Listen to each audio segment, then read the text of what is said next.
Halo semuanya, pada kesempatan kali ini saya akan membawakan materi yang berkaitan dengan sistem perkemihan. Adapun materi yang akan saya jelaskan yaitu yang pertama sistem perkemihan, yang kedua anatomi sistem perkemihan, yang ketiga fisiologi sistem perkemihan, yang keempat proses miksi, yang kelima urin, yang keenam penyakit yang terjadi pada sistem perkemihan, dan yang ketujuh yaitu pencegahan atau pengobatan terhadap penyakit tersebut. Jadi sebelum kita mengetahui lebih lanjut, kita perlu ketahui dulu apa itu sistem perkemihan. Jadi sistem perkemihan yaitu suatu sistem di mana terjadinya proses penyaringan darah sehingga darah bebas dari zat-zat yang tidak dipergunakan oleh tubuh. Zat-zat yang tidak dipergunakan lagi oleh tubuh larut dalam air dan dikeluarkan berupa urin. Fungsi sistem perkemihan sendiri yaitu pertama meregulasi volume dan tekanan darah, yang kedua melakukan kontribusi stabilisasi pH darah, yang ketiga menghemat pengeluaran nutrisi, yang keempat membantu organ hati dalam mendetoksikasi racun. Berikutnya itu anatomi sistem perkemihan. Jadi sistem perkemihan atau urinaria terdiri atas ginjal, kandung kemih, ureter, dan uretra. Yang pertama ginjal. Ginjal berbentuk seperti biji kacang dengan sisi cekungnya menghadap ke medial. Cekungannya disebut hilus renalis. Struktur ginjal terdiri dari glomerulus yang menyerap protein dan kapsula Bowman yang mengalirkan darah ke tubulus renalis. Ginjal merupakan organ yang memproduksi dan mengeluarkan urin dari dalam tubuh. Fungsi ginjal yaitu mengatur volume air dalam tubuh, pengeluaran zat beracun, obat-obatan, zat kimia asing, dan lain-lain. Ekskresi sisa-sisa hasil metabolisme dan mengatur keseimbangan asam basa cairan tubuh. Hasil metabolisme yang dihasilkan oleh ginjal berupa urin, di mana struktur halus ginjal itu terdiri dari banyak nefron dan ada 1 juta nefron dalam setiap ginjal. Yang kedua ureter. Ureter terdiri dari 2 saluran pipa, masing-masing bersambung ke ginjal dan ke vesika urinaria. Lapisan dinding ureter menimbulkan gerakan-gerakan peristaltik yang mendorong urin masuk ke kandung kemih. Yang ketiga, vesika urinaria atau kandung kemih merupakan kandung kemih berfungsi menampung urin dari ureter dan kemudian mengeluarkannya melalui uretra dalam mekanisme miksi atau berkemih. Dinding kandung kemih adalah organ berongga yang terdiri atas 3 lapis otot destrusor dan 2 bagian besar yakni ruangan dinding otot polos yang terdiri dari korpus. Dan yang terakhir yaitu uretra, merupakan tabung yang mengeluarkan urin dari kandung kemih melalui proses miksi. Uretra dibagi atas 2 bagian, yaitu posterior dan interior. Panjang uretra pria dewasa 23 sampai 25 cm dan pada wanita antara 3 sampai 5 cm.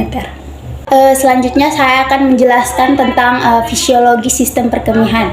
Jadi pada saat vesika urinaria tidak dapat lagi menampung urin tanpa meningkatkan tekanannya, pada saat volume tidak dapat lagi menampung urin, maka reseptor pada dinding vesika urinaria akan memulai kontraksi musculus destrusor.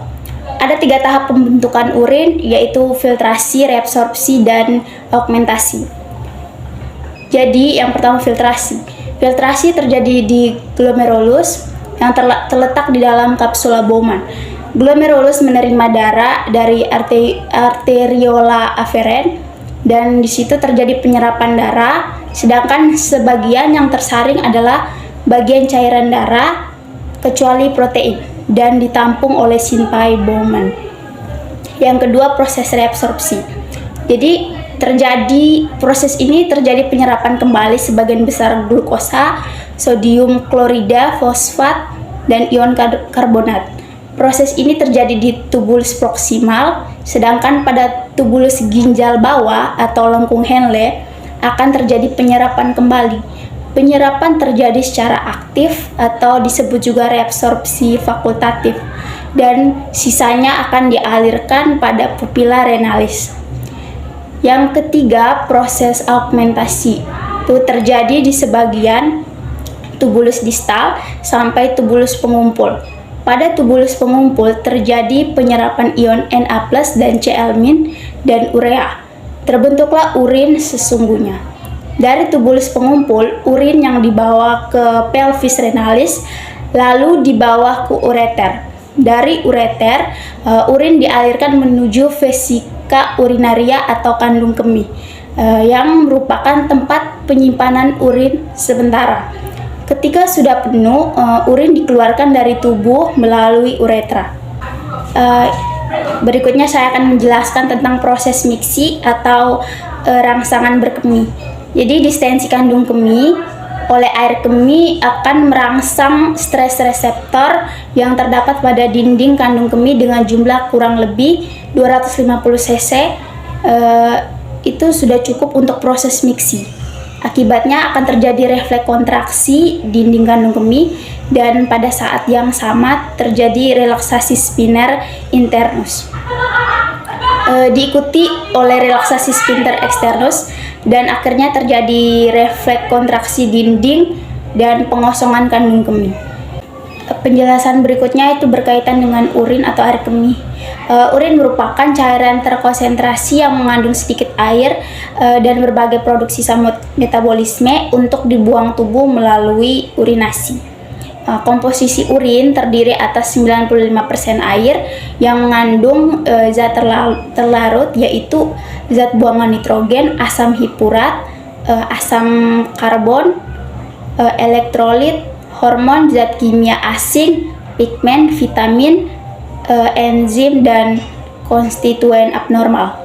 Sifat urin yaitu dilihat dari warna. Urin segar itu berwarna jernih, dan jika didiamkan dia akan menjadi keruh.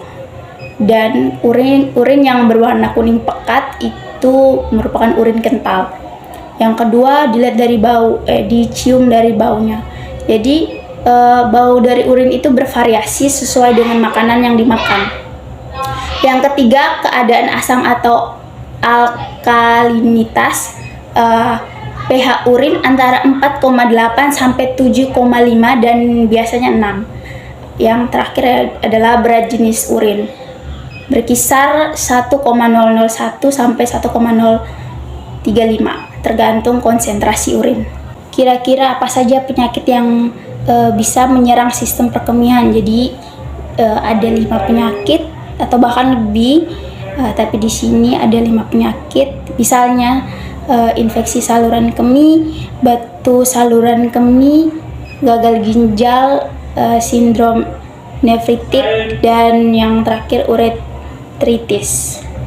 Untuk penyakit-penyakit tersebut ada upaya pengobatan atau pencegahannya, yaitu untuk obat biasanya langkah pertama yaitu antibiotik, itu digunakan 1-2 minggu. Sedangkan ada pengobatan lain yaitu dari resep dokter sendiri. Sedangkan untuk pencegahannya bisa dilakukan dengan banyak minum air dan pergilah ke kamar mandi segera setelah merasakan dorongan, dalam arti Anda ingin buang air kecil. Sekian pemaparan materi saya. Bila ada yang salah saya mohon maaf. Sekian dan terima kasih.